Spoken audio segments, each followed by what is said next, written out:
Sir நாங்கள் வந்து இந்த ட்ரோல் பண்ணுறாங்க, எங்களை கலாய்க்கிறாங்க. எங்களுக்கு அதுக்கான ரிப்ளை கொடுக்கறதுக்கு நேரம் கிடையாது சார். நாங்கள் எல்லாருமே தெளிவாக இருக்கிறோம். அதாவது நீங்கள் இப்போ பார்த்தீங்கன்னா, பல அரசியல் கட்சி தலைவர்கள் வந்து அவங்க சினிமா கதையை பேச ஆரம்பிச்சிட்டாங்க. ஆனால் நாங்கள் வந்து அரசியலை பேச ஆரம்பிச்சிட்டோம். ஏன்னா எங்கள் அண்ணன் வழியில் வந்து நாங்கள் ரசிகர்களாக இருந்து இப்போ தொண்டர்களாக மாறி இன்னும் ஒவ்வொரு ரசிகர்களும் தொண்டர்களாக இருக்கிறவங்க ஒவ்வொருத்தவங்களும் சட்டமன்றத்துக்குள்ளே போகிறாங்க. எலெக்ஷன் வரப்போகுது. எழும்பூர் தொகுதி எந்த அளவில் இருக்குது? எழும்பூர் தொகுதியில் எங்கள் அண்ணன் கழகத் தலைவர் அவர்கள் ஆசி பெற்ற வெற்றி வேட்பாளர் ராஜ்மோகன் அவர்கள் வந்து எழும்பூர் சட்டமன்ற தொகுதியில் போட்டியிடுறாரு. நாங்கள் ஏன் வெற்றி வேட்பாளர் சொல்கிறோன்னா, எழும்பூர் சட்டமன்ற தொகுதி முழுக்க வந்து எங்களுடைய நிர்வாகிகள் எல்லாரும் நாங்கள் ஒவ்வொரு வீட்டுக்காக வந்து போயிட்டு அவர்களை ஆதரித்து வந்து நாங்கள் விசில் சின்னத்துக்கு ஓட்டு கேட்டுன்னு தான் இருக்கிறோம்.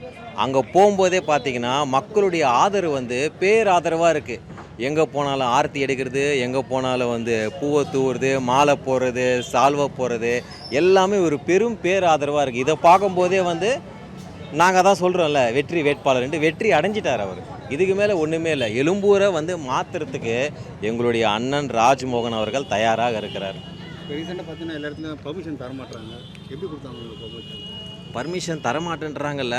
ஆக்சுவலாக தமிழக வெற்றி கழகத்துக்குனாலே பர்மிஷன்ன்றது ஏதோ ஒரு பிரச்சனை தான். அது எல்லாரும் அறிஞ்சது தான். ஏற்கனவே எங்கள் தளபதி அவர்கள் வந்து சொன்னாங்க, விஜய் வீட்டை விட்டு வெளியே வர மாட்டேன்றாரு, விஜய் பனையூரை விட்டு வெளியே வர மாட்டேன்றாரு.